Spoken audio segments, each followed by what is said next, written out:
All right. Good morning, Kristina. Hi. How are you doing today? Good. How are you doing? Doing fantastic. Sorry for the delay, everybody. We're behind by a minute. Ken was crushing some one-on-ones on his link, but we are ready to go. Very excited for today's not only topic, but speaker. Kristina Gonter is our special guest speaker on your leadership masterclass. And you guys know we do this every couple of weeks, and we are really excited to get into the next slate of speakers. If you were watching the screensaver, you got Alante, you got Chan, you got Dante, you got Richard Anderson. It's just an amazing crew of speakers coming up for you guys to listen to over the next 12 weeks.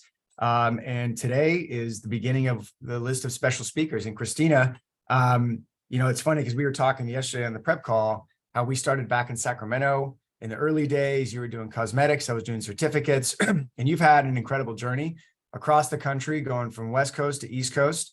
And then something happened that changed your career. You got to work with Dana Iverson. And so now you're doing Ready Refresh in Houston. Kristina is kicking ass. I remember one year, Kristina, you won 50K. Was that in an R&R? Yeah, I did. It was really surreal because I never really win anything. So I guess all those no's I took, it added up to my yes. Yeah, and I know Larry was talking about we're going to bring back some sort of raffle or something like that. I remember being like, damn. 50K, I think it was 50K or a car, and you chose 50K smartly, like you could use that for other things. So, but besides that, you guys, Kristina, one of the most consistent owners, in our entire business. She got 10 owners now in her organization, pushing for regional. I mean, with the growth we're having, for sure, we'll hit it by the next R&R and could even, be pushing for national this time next year. She's got 3 promotions on deck, getting into the retail side with Ready Refresh. So a lot of exciting stuff going on, but Kristina, you were selected to be a speaker because your strength is initial training. And I think for a lot of people that are, leaders in the field, owners, we're all full of motivation. We're excited, recruits come in. There's nothing more exciting than, we call it like a juicy new person or someone who's pumped up about the business, and you high five them, you see them in the morning, they're excited to go to the field, and all that motivation and all that, enthusiasm is great. But if it's not put into a structure, if it's not put into something where people can actually see progress with their pitch or progress with their attitude or progress with their mentality, all that motivation and gusto just kind of goes nowhere. And a lot of the people, and I remember because I struggled in my first 4 or 5 months, that's all I had was my enthusiasm, but my training stunk. So we're really excited because the recruiting wave is insane right now. Just so many people applying, so many people looking for new opportunities. And I just feel like this subject is extremely important for leaders who are looking to build teams, because you got to get people good. You can't just have them. You got to get them good. So Kristina, we're really excited to have you today. One little reminder, the regional meetings have been fantastic. We have, I guess, our final one this weekend. It's June 11th in the Northeast. Tell everybody about it. These meetings have been awesome. Everyone's invited. And then in about 2.5 months, we're going to have a whole nother slate of regional meetings. And then obviously we're going to get the R&R planned as we go into next year. Kristina, are you ready to rock and roll? Yep, I'm ready. All right. Go ahead. Floor is yours. And anybody that's on, send group me messages, send text messages, get as many leaders on as possible, because you never know what information can change your career. And trust me, today you guys are going to get a lot of it. So Kristina, the floor is yours. Okay, cool. Thank you so much. Definitely very excited to be talking to all of you, and definitely appreciate the opportunity to as well. I remember when I was in the training process and I was told two very important things. The first one was that the name of the game is duplication, and that the best trainer is always the next assistant manager. So at that point, I really made it my mission to really understand the process of taking someone from good to great, and also understanding like skill set development, and then mental like development, habit development, and really just overall personal development. Because our success isn't determined by our personal success. It's determined by how many people we can make, successful around us. So I knew, okay, I need to be someone that is polished. That way I can, develop other polished people. Right. So going into, it looks like your screen is frozen. It looks like the slideshow. Oh, really? Okay. Yeah, I'm not sure. Worst case scenario, Elise will take over and start sharing the screen. But if you want to stop sharing and then try sharing one more time. Okay. See if it works. No problem. Okay. We're in the What world of, about oh, there we go. Okay. Technology is not my strong suit, but okay. So yeah, it's fine. I got this. First thing I want to go over is just really what initial training is and why it's important. So, the good old internet said that initial training is providing task-specific training and transferring knowledge unique to the job, right? That is required by the new employee. So, if I were to kind of break that down specifically to what we do, we have to understand, the building blocks for the field, the building blocks for someone that's a new leader, the building blocks for training, for recruiting, for team management. That way we can really break down those task specific, training meetings, one-on-ones, and really develop, their overall knowledge of what they're doing, but not just what they're doing, why they're doing it, and then how to actually execute that game plan.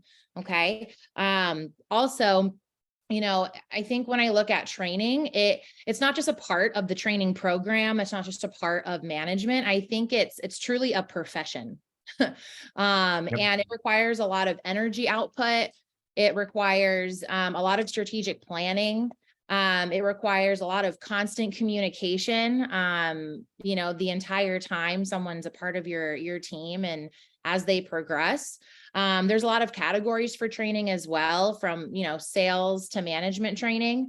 But your ability to effectively coach and train will not only be an asset for you, but your overall organization as well. And the reason it's important is because it's a prime opportunity for you to really shape and mold the mentality of your team, and then also duplicate like strong skill sets. That way you can have people that are consistent at a high level. So that's, what it is and why it's important, and why it's something that you want to really obsess over and network on, because it is going to be a profession for you in the long run. And then when I think about what makes a great trainer, there's a lot of things, but I brought it down to these four. I think the first thing is just understanding great trainers, great leaders. They're self-aware, they're self-managed. Like I mentioned, I knew that like I'm the master copy and I'm going to be duplicating myself. So that doesn't mean just good. That means bad as well. So I wanted to minimize, my areas of weakness. That way, my team would have a good, master copy to follow. And it's just looking at it like you're the first leader that you build. And you got to ask yourself, am I reliable? Am I dependable? Am I someone that's consistent at a high level? Am I a crisp, clean master copy? Or is there like a coffee stain and like, is it a little crinkly? Because if that's the case, I'm not going to really be able to build a team that's going to stand the test of time, right? The second thing I think that makes a great like trainer or a great coach is thinking before you speak. There's this quote, I'm sure we've all heard it before. Maya Angelou said it. It goes a little something like, people will forget, what you said, they'll forget what you did, but they will never forget how you made them feel.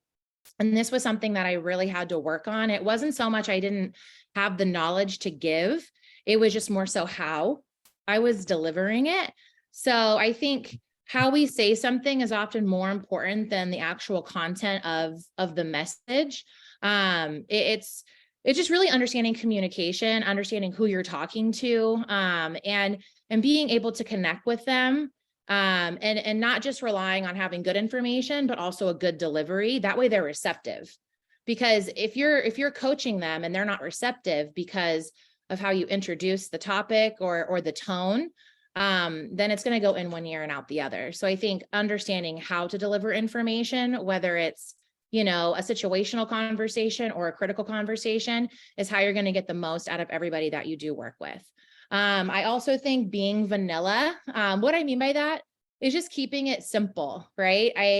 I think when you keep it simple, you're relatable and people are more inclined to be open and like express, maybe their weaknesses or, admit some concerns. You want them to look at what you're doing and go, okay, I can do that. Not, ooh, that looks really hard. So keeping it simple to where anyone can do what you're doing is not only going to help them pick it up faster and have that confidence, but it's going to be relatable to everyone, because everyone that we hire, doesn't come from the same background and have the same skill set. So if I can keep it simple to where it will work for anyone, I'm going to be able to duplicate even more people. And then the last thing I think that's important to have as a trainer is just compassionate accountability. So what I mean by that is, when you have too much compassion without any accountability, you're not going to really get anywhere because your team isn't going to feel that positive pressure to improve. But if all you have is accountability without compassion, then you're going to be alienated because, and people aren't going to be receptive to you. So I think it's just understanding how to balance the two. That way people feel open, and can communicate with you when they have questions, but at the same time, there is that accountability and they understand there's expectations. So you just want to foster that type of environment if you want to get the most out of people. Yeah. That was the biggest challenge for me was, so I was like all compassion for the first probably 3-4 months I was a leader. Compassion in a way of, hey, we're buddies, you're on my team. And if we're friends, everything's going to be great. And I was never trying to like coach people. I was just trying to cheer them on. And I was kind of crossing my fingers, like, come on, hopefully today they do sales. And I wasn't really thinking about the reasons why they weren't doing sales. I was like thinking, well, maybe it's something internal that they need to work on, or maybe it's something outside that I can't control. And so you're so right. The compassion part's super important, because that's where people trust you, right? And that's when people really say, hey, I like this person. I'm willing to work with them. I want to show up because they're there. Okay. So then you said the second part, which is accountability. And that was the part that was, the difference, I guess, for me, when I saw people get better was when, okay, we had the relationship, they trusted me.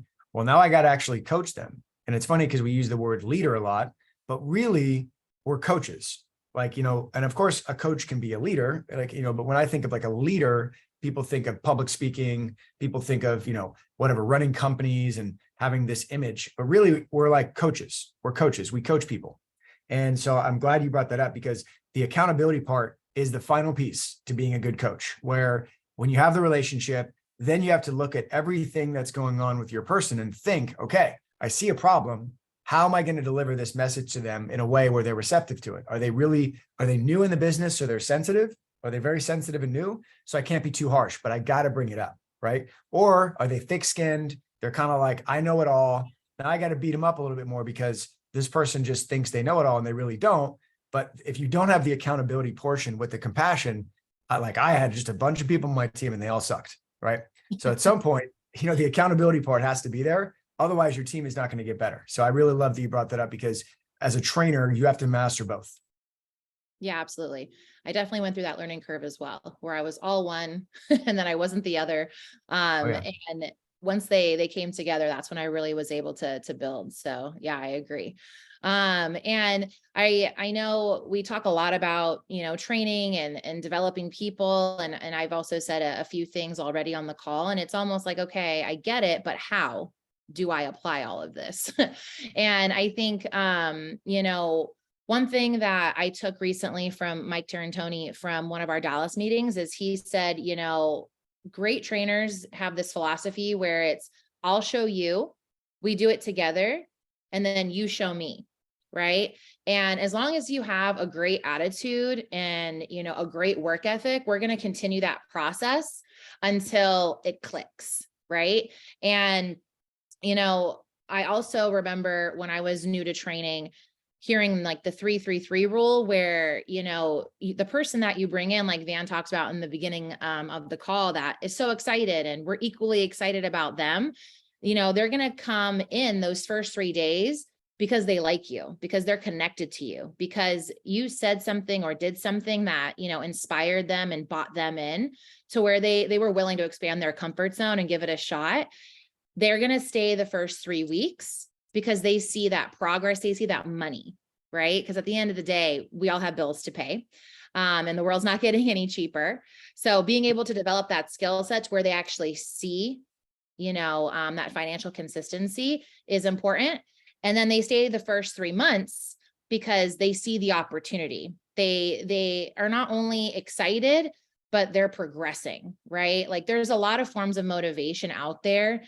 Reward motivation, fear motivation, but that's all emotionally driven. Consistent like motivation comes from growth. So if you want to keep people truly engaged, you have to make sure they're moving the needle forward, not only in their skill set, but also in like their personal development and how they look at things. Because if they see themselves growing, and progressing and getting closer, that's how you're going to lock them in long term, right? So I kind of want to touch on just, that process, right? Like understanding the process so that way you can develop those people and have them long term. So the first thing I want to touch on is just understanding office and field training. So when I think about office and field training, I think of 4 key points. First is action. Second is promotions. Third is crushing negatives. So being able to take action and like create something is super important. Being able to have the right promotions and talk about the right thing at the right time is also really important. Crushing negatives, obviously we want to be able to, listen, take it in, understand where they're coming from, but also move the furniture around in their brain to look at it a different way and a more productive way. But the one I really want to focus on is teaching. So for teaching, I think that's a key element when it comes to training and being a great coach. So we all have our systems. We all have our cycle of development. Every office is a little different in that process, but it's all got the same objective, which is to move people into leadership and move them forward into assistant management, right? So I think when it comes to systems, it's not just knowing it to put it on the board, right? It's truly understanding the system and being able to explain the psychology of the system. And really help people understand how to utilize the system day in and day out, not just for the field, but every part of our training process. One thing that we do in Houston is we incorporate personal development meetings as well. So, once you know your process, you can tailor it to really what you want and what you want to focus on, which is like one of my favorite parts of what we do. There is that autonomy, but Monday, Wednesday, and Friday, we'll focus on, our personal development. So there's just key meetings of like why we do the field and go direct, right? The importance of attitude, work ethic, where we're really digging in and talking about, what attitude truly is, the mindset that's required. There's option A, you can look at it this way. There's option B, you can look at it that way. Ultimately, you choose. So you're just getting those wheels turning for that entry level, team member where you're kind of playing offense. Like I already know when it comes to work ethic, they're going to feel, tired. We work longer hours, we're on our feet. So I don't want to wait for them to come to me about it. I want to build mentality on that their first week, right? So we're breaking down the numbers that we work, we're breaking down the amount of time that's left over, we're educating them on time management. We're talking about the 10,000 hour or 10-year like work rule, where we're really building that entrepreneurial mindset of, hey, I got to pay now or pay later. Either way, I got to pay. I'd rather put in the time now, maybe have less free time now, but it's going to pay off, right? Hard leads to easy, meaning if I do the hard work now, like I'll benefit later. So those are meetings that will alternate in between our systems just to really build that entrepreneurial mindset. When it comes to skill set development, I truly do think practice pitching is a lost art form where it's like, hey, okay, you go, okay, I go, okay, you go, okay, it's meeting time versus actually having an objective. I think it's so important to know, like, not just what a day 1 through 3 needs, right? As far as, icebreakers, C factors, body language, I think we all know that. But I think looking past that, going into like the second week, going into like the third week, the fourth week, I see a lot of leaders want to teach so much up front, and the entry level, doesn't even have their icebreakers down.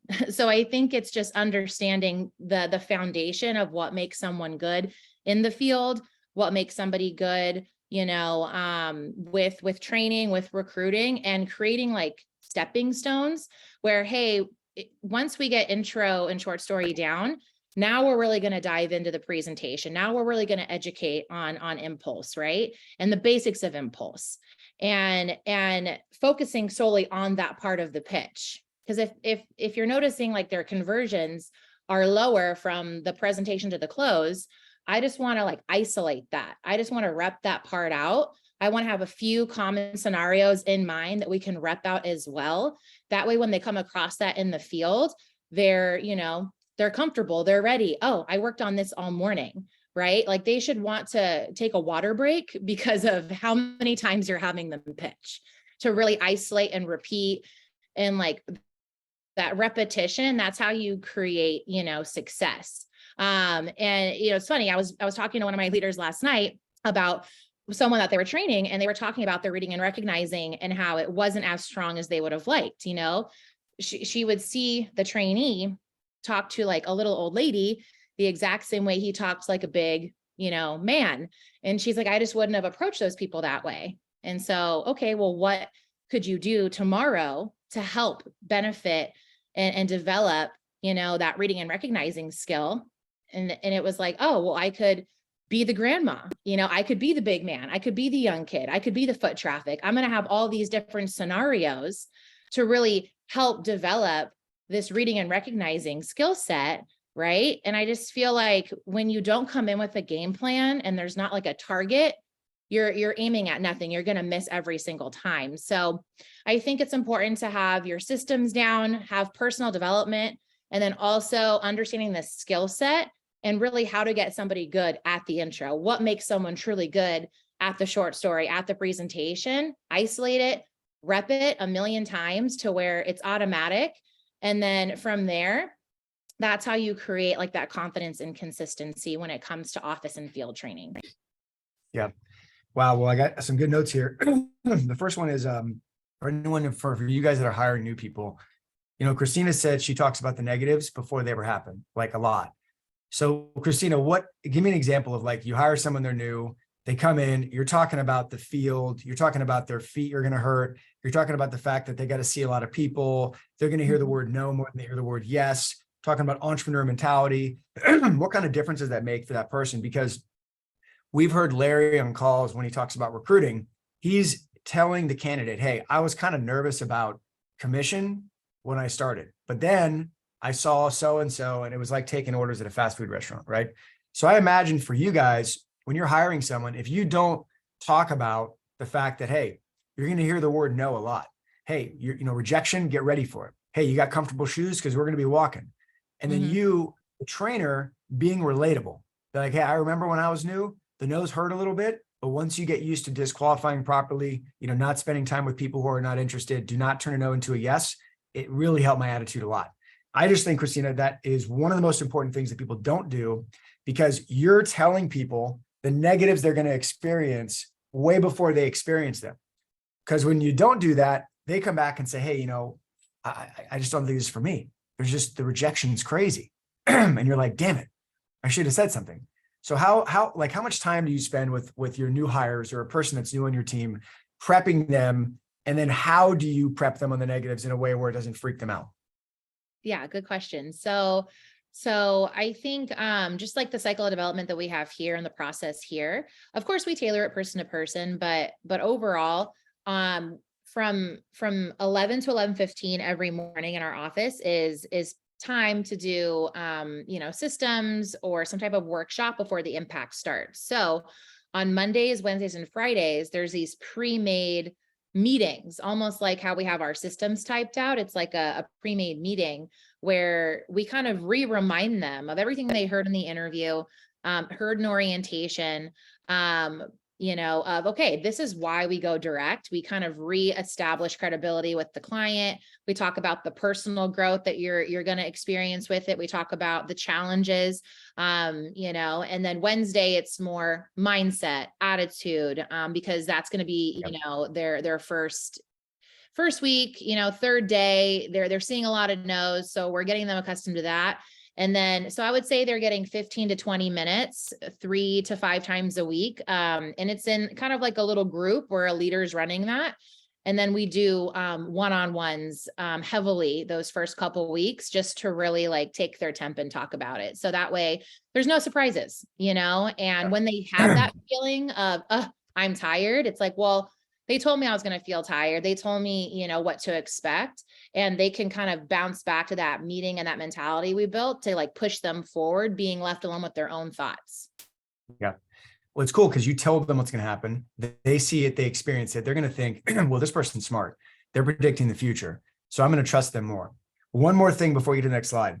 Yep. One of the things I recommend every leader in every office practice, and really you probably should be practicing with your owner or your assistant manager, is have a person be a pretend rep that has something wrong with their pitch. Just have everybody watch, have the owner and have a leader, and then have a pretend rep. And then I want that pretend rep to screw up their pitch somehow. And then you as the group and as the owner or whoever's coaching that leader say, what was wrong with their pitch? Where in their pitch did they screw up?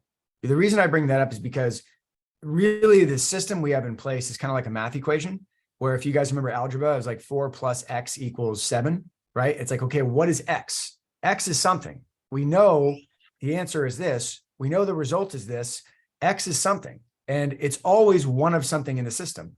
It's either the person doesn't have C factors, either they're not reading the customer's buying signs, either they were speaking too fast or they weren't speaking clear enough. Whatever it is, you as the leader have to really get good at recognizing what happened, because when you're coaching someone, if there's always a solution to plug in that's system-based, you're never going to be sitting there staring at your person and be like, man, I don't know what's wrong, but there's something wrong. Like there's always something. And if I'm a person being trained and I see that you're like, hey, it's all good, all we got to focus on is this, is X. Well, that's going to give me a lot of confidence as a new person, because then it's something tangible that I can practice. And you don't want to tell them it's 5 things that are wrong at once. You want to tell them one thing. Even Kristina, you know this, even if there's 5 things wrong with their pitch, you pick the one thing that's the most blaring and you build the confidence on that one thing until they get better at it. And then you go to the next thing. But it's a good exercise to practice of saying, hey, I'm pitching people in the field. Okay, leader, try to identify what happened. What was their problem? And not even just with one pitch, look at the tracking numbers at the end of the day and say, hey, what do you think their issue was? And if you guys get good at analyzing problems and coming up with that solution, training people becomes so much easier. So just something to think about, because she's talking about systems and skill set development. You have to practice this. You can't just go out there and, like I said, with motivation and fix people. So really good stuff. I just wanted to touch on that. No, I love that you said that. That's one of my favorite exercises. I really recommend doing it. We like write out the actual problem and put it in a hat, and like the leader will pull it out and like act it out. So that way we can actually work on recognizing, what's broken. So 10 out of 10 recommend. I think that's great. Okay, cool. So outside of like office training and field training and really, understanding the process of what takes somebody from like a 1 average to a 3 average to a 5 average to consistent at a high level, you also have to have one-on-ones. right?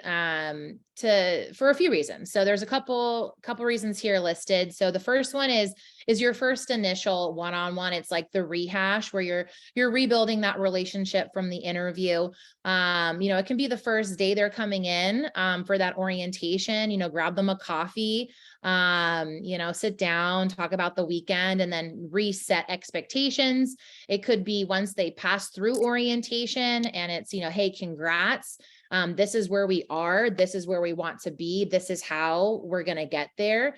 Here's what's expected. Here's what you can expect from me. And you're kind of just laying out like the ground rules. You're kind of laying out, your expectations as the leader, and then opening up for questions, right? To make sure they understand, hey, this is a partnership. I want to know how you like to learn. I want to know what excites you. That way I can tailor it to that.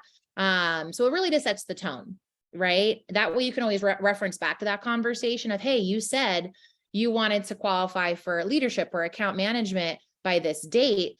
We talked about what was required, being early, being prepared. We're not following through, right? Why is that? So it allows you again to kind of reference back to this conversation, since it sets like the expectation early on. The second one-on-one that you definitely want to have is going over goals, where it can be short-term goals. It can be, long-term goals for the quarter. But one thing I like to do is create a 2-week game plan. Like Van was saying, having like motivation and passion and being excited about what we're doing is part of it, right? Because that is contagious and that's going to, rub off on them. But people like direction. People want to know, what do I have to do? Why do I have to do it? And what's it going to get me? So creating a 2-week game plan is like a roadmap for them. It's such a long stretch to get to leadership. It's an even longer stretch to, get to team leader and assistant management. So if they have these little milestones along the way, it keeps them focused, right? Distraction. And it just kind of nags people out, oh, I've been here this long. I haven't hit this, or I was doing well and now I'm not. But if they have like a set objective, a set, goal to accomplish, it allows that distraction to be minimized more than consume them, right? So a 2-week game plan would be, here's our game plan for the office. We want to learn these systems by these days. We want to do, X, Y, and Z by these days. Here's our field focus, right? And then here's our personal focus. And by the end of the week, we should be able to check all these off on our cycle of development and be that much closer to the next level. Again, it's awesome because it allows you to reference back to it.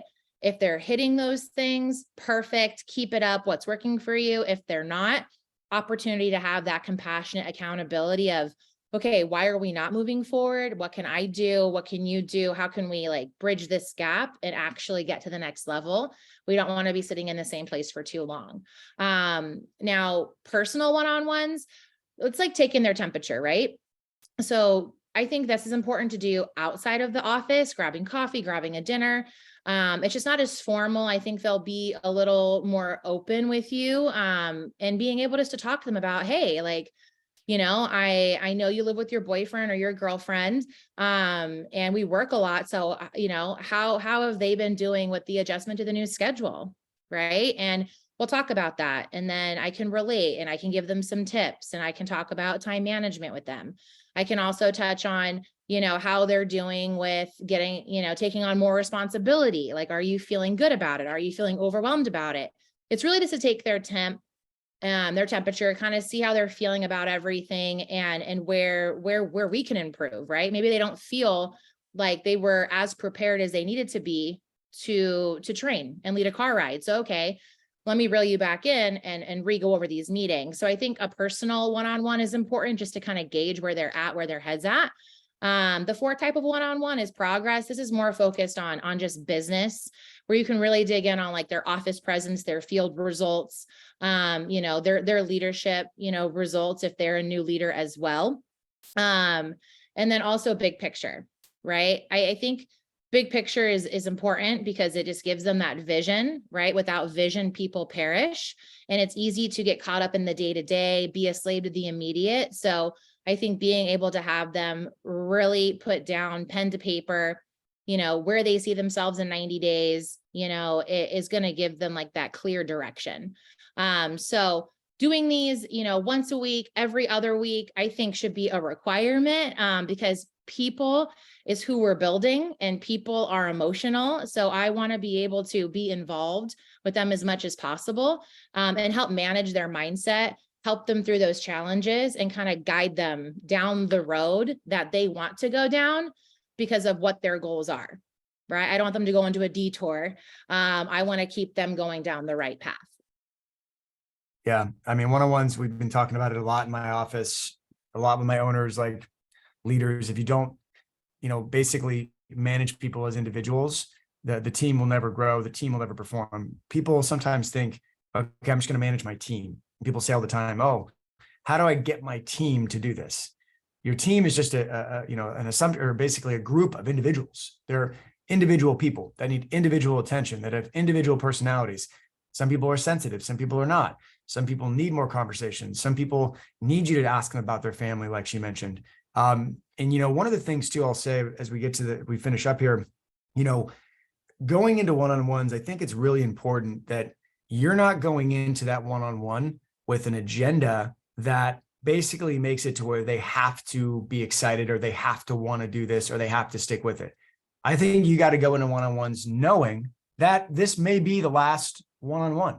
If there's a problem, you have to go into these conversations with some indifference, because, as much as we get excited when we hire someone and we create this imagination, they're going to be on my team, they're going to become a leader. What if they don't want to do this? What if they're not excited? What if it's not a good fit for their personality? And I think it's just as important when I talk about the future with people, especially in those early one-on-ones, that when you talk about setting a goal, like Kristina said, setting some short-term goals, I also talk about what it's like if this doesn't work, because I have to show them it's okay if it doesn't work. So if I'm talking to Kristina and I say, hey, Kristina, really excited, I know it's your first couple of weeks and this is totally new for you. I'm sure there's a lot of things outside your comfort zone. I just want to set out some goals. And I know you mentioned that, you want to get into leadership over the next 4 weeks. I definitely think it's possible. I think you've got all the intangibles. So, continue to work hard, do all these things. But hey, if you give it your best shot and it doesn't work out, at least you can say you tried. And, after the next 4 to 6 weeks, if you can't figure this thing out, I'll totally give you a reference and help you in your next, career path. People say, Van, why would you say that? Because what if that makes them think they can leave? By me saying that, I'm releasing a lot of pressure from this conversation. Like, now this person thinks, okay, they're doing it because they want to do it.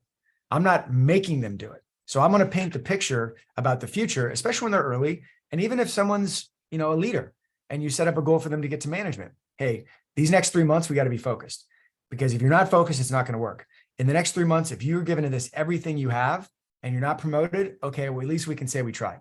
And then we can figure out what we're going to do next. But in order for you to actually start to move up, we've got to get intense about the moment. And so if I say that, like, hey, if it doesn't work, you can at least say you tried. People go, whoa, you don't think I can do it?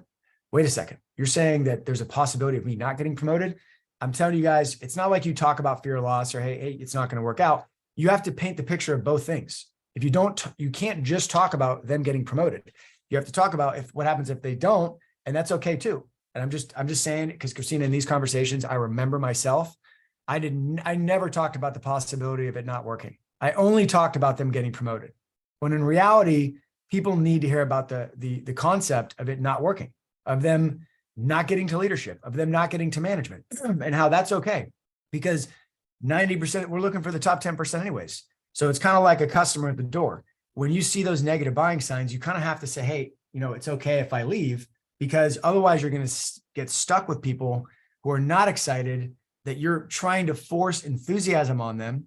And then you don't get to the root of the problem. They're telling you with their face, they're telling you with their body language, they're telling you in their words, but you're so blinded. You're like, oh, I got to get this person to leadership, that you don't listen and actually get to the root of the problem. And many times that's why people don't get promoted. Or if you'd have just talked about it, about the concept of them quitting, about the concept of them being negative, then you can solve the problem potentially. So I just think in these one-on-ones, because it's so important, you as the leader have to go into it without a desperate goal for them in mind. You can't do that. You got to go into it and just talk to them, figure it out. It's okay if they don't do this. It's okay if they do. Just be a good mentor to them and shape your coaching around what their goals are, as opposed to what your goals are. And you can really be effective. Yeah, We could run absolutely. a whole call one-on-ones. One-on-ones are freaking, they're everything in our business. So good stuff. Yeah. No, I agree. I was told, I think it was um Mike Lay shared this with me, but it's being able to like want others to learn and grow and hit their goals, but without expecting them to. It's like, I'm going to give you 100%, but ultimately you have to do it. And if you do, cool. And if you don't, cool, like I'm going to move on to the next person, right? Because it's their choice at the end of the day. So being able to talk about the negatives, yeah, I think that's super important. Yeah. Which kind of ties into the next slide, conversations. I think that really being a master of conversations, and being able to not only have the positive, like uplifting conversations, like Van was just talking about, but having the hard conversations too. So there's a lot of reasons to have conversations. I've kind of narrowed it down to 5 categories, right? So there's the preemptive conversation. It's just like what you were saying, like what to expect. Like, here's the positives, here's the negatives, here's how we can prepare, here's how we can like up our odds. Here are things that might come up. Here's how, you can look at it, and just preempting them. And it could be something as simple as a new leader leading a car ride for the first time. It's like, let's preempt them on some things to expect, so that way they're mentally prepared, if that does arise, right? Also, educational and developmental conversations. These are probably my favorite to have, just to really build mentality and really help people remove that ceiling, like that limitation, and see things in a different way, and watch themselves, tap into a different version of themselves. So being able to talk about things like, attitude toward negatives, problem solving, being able to, develop somebody's emotional intelligence. Being a master of that is so critical, because your ability to have effective conversations is going to determine the rate of growth, and how quickly your team does grow. Right. Situational conversations, it's just things that will pop up, whether it's like a dress code violation or, gossiping, things that maybe aren't the most productive. It's all super situational, and you're tailoring it to the person. Maybe, it's their first time making a mistake, as opposed to, someone else who's done it 15 times. How you're going to go into those conversations, it's going to be situational. It's going to be based off the person and, how many times they've had that conversation before. Like another type of conversation, the fourth one is a critical conversation. This is typically where there's like a consequence, or maybe a bottom line conversation, and then field conversations, right? Being able to not just go out and have one good day, but teach someone truly how to be consistent in the field. That all comes from 1,000,001 conversations of them in their mindset and them understanding law of averages and the systems, and really how to make lemonade out of lemons. We all have challenges in the field. I remember being told a story about how like a leader was on their way to the field. They got a flat tire. Most people would have called it a day. I got to go home and figure this out. They changed their flat. They got to the territory late. They cranked up their urgency. They high rolled the whole office. And it's like, okay, well, when I'm faced with this, when the sky is falling and the rubber meets the road, what am I going to be about? So it's not just about how to go sell more. It's how to handle challenges as they come up, because that's what leadership is. It's being able to take something and turn it into something great. It's being able to take a negative, turn it into a positive. It's developing that figure it out mentality. And I think that's the difference between people that are consistent day in and day out and people that have good days and bad days based off what's going on around them. So again, having these conversations, your ability to be effective with them is going to determine how quickly your team does grow and progress through our training process. Right. Nice. And That's good stuff. oh, sorry, go ahead. No, I was just saying, I think like, yeah, these are, when you look at like coaching people, it's like, even though we talked about the one-on-ones and how, you don't want to sort of force people to be something you want them to be, you've kind of got to guide them based on who they are in front of you and what they want to become. But there always should be a plan. Okay. Like what's the situation? What am I discussing? what topic? Like, I've heard from so many successful people in the business, going into every one-on-one or conversation, there's got to be a goal in mind of what you're looking to accomplish with that person. So you're hearing, from Kristina, of like all these sort of fundamental things you can focus on when coaching people, whether it's preempting negatives, whether it's how to look at stuff, building mentality, or you're focusing on something in their pitch. Like, don't ever go into a day or a conversation, where you don't have something in mind, even if it's just to build a relationship, like just to check in. Hey, Kristina, how are you? How's your family? How are your siblings? What's going on? If someone's really into sports, really, hey, I'm sorry to hear about your Celtics last night, man, that's tough. Just those small things where you're like, okay, I have a goal in mind. My goal right now is to either build a relationship with them. My goal is to check in on where their head's at.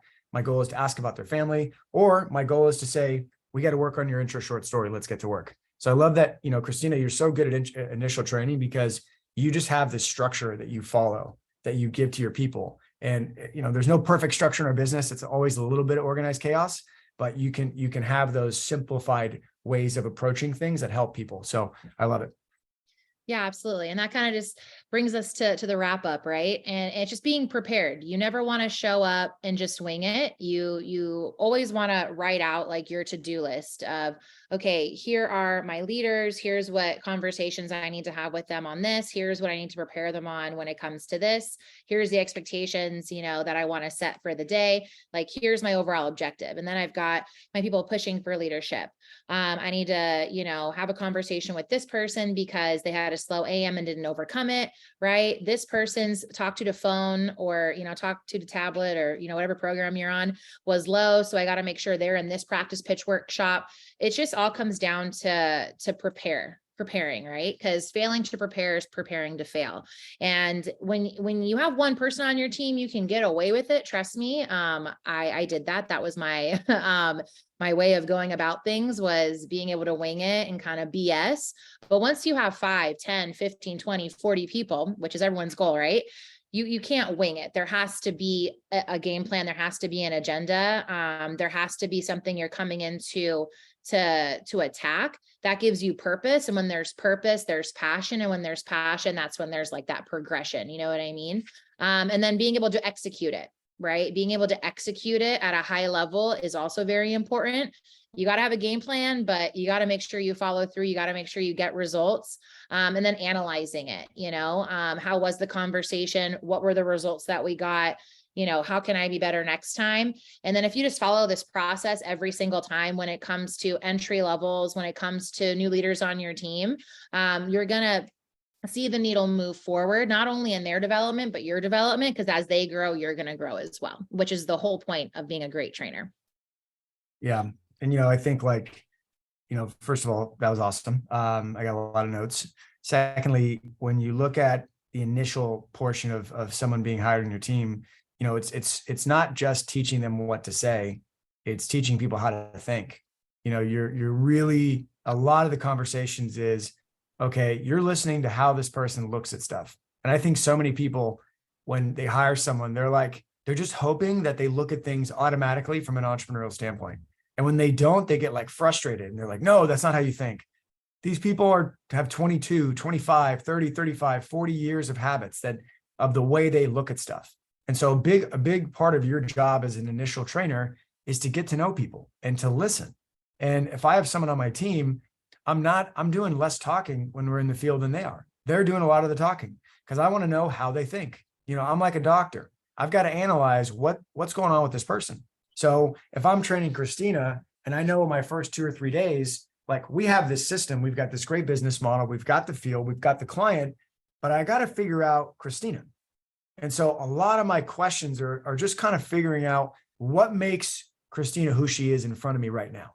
What are all the things in her life that has happened? So where'd you grow up? Okay, cool. What do your parents do? Nice. What about your siblings? Okay, cool. So what's your previous jobs? How was that? What happened? Oh, you did this in school. Okay, why'd you study that? Interesting. Awesome. I'm just getting to know her because I want to figure out how she looks at stuff. Because a big part of all the systems that we're teaching people for them to work, I've got to really infiltrate this person's mind and teach them a stronger way of looking at stuff. Now, some people come in, and Kristina, you know this, and they're very entrepreneurial. They've had an experience doing it and they're tough, but that's such the minority. Way more people show up like me, employee minded. right? Oh, you tell me to get there at 9, I'm there at 9:02. You tell me to leave at 6, I'm leaving 5:59, right? You tell me to study, I'll study a little bit. You tell me to take notes in atmosphere, I'll be kind of taking notes, but I'll be in the back. And if someone wasn't in my ear saying, hey, I get it, and being relatable, but then saying, hey, just so you know, in order for you to progress based on what you told me is important to you, you got to start looking at things differently. And through those miniature conversations about kind of how I am currently versus what I say I want to accomplish, I was changing how I looked at it. And I just think it's so important for everybody that's training people. You know, I know sometimes people ask, hey, how do you teach someone in the field? Well, you got build, break, build, you got all these different methods, but teaching someone on how to look at stuff, how to look at no's, how to look at the hours, how to look at commission, how to look at Saturdays, how to look at sacrifices, how to look at everything. That is, 90% of initial training, because once someone knows how to look at something, okay, now you just teach them what to say. And now they're going to be so much better because their mentality is stronger because of the conversations you've had. And I think, Kristina, you did a great job of breaking that down. And remember, don't force people to be who you want them to be right away. Like you can't change someone that quickly. There's got to be, little breadcrumbs. And then of course, if someone's not picking it up, and Kristina, you know this, we didn't really hit on it, but if someone's not picking it up, their attitude stinks. What do you do, Kristina? I would remove them. I would have a conversation. That's okay. You can be harsh. You move on. Like It's okay. You don't have to stick with everybody. If someone's got a crappy attitude, they don't take notes, and you've given them ample time, you get to know them, and you just kind of see that this person has no chance. Like you have to look at this like a customer. This customer is telling you F off. Okay. This customer is telling you, I do not want Verizon. I do not want AT&T. Please leave my property. And you're like sitting there like, how do I get this person to sign up with me? Well, that's the same exact crazy theory. When you hire someone and they're all messed up in the head in terms of their attitude, they got all this personal drama. They're coming to the office. They got a crazy look on their face. And you're like, how am I going to make this person a strong leader? Don't do that to yourself. Kill them with kindness, get them with the manager, but get them out, because you can't turn a no into a yes. And so, again, Kristina, I am so thankful you covered this topic, because my office specifically needed this, because we have so many new people. And I think initial training is obviously huge, and you did a great job. So thank you. Of course. Yeah. Thank you so much for having me. I appreciate it. Great. Well, guys, we're moving into, it's June. I can't believe it's June. I feel like R&R just happened. I think that was in April. But we are now moving into prime time. So if you're a leader on this call, these are the type of calls, and the ones coming up, one nugget can really make a difference. And we know that the amount of promotions, if you look at a lot of the people who are owners, they got promoted over the next 3 to 4 months. Like this is when a ton of people get promoted to management, because of the time of year, because of the recruiting, because of the graduations. It's crazy. So if you're on this call, I don't care if you're a brand new leader, your goal should be 60 to 90 days from now, you're pushing for management or you're promoted already. If you're a leader that already has a big team, why not 4 or 5 weeks from now? Like, why not? Because all of the recruiting's in place. You just got to study and get better at stuff. So Kristina, thank you so much. Always great hearing from you. You're an expert of initial training, and you already shared your contact info. Is it on the screen? I was on the screen. Mm-hmm. Okay. If anybody wants to do more calls, she's open to it. Her leaders will help as well. Please reach out. Thanks everybody so much. We'll see you guys in 2 weeks. Kristina, have a great day. Appreciate you. Thank you. Bye everyone.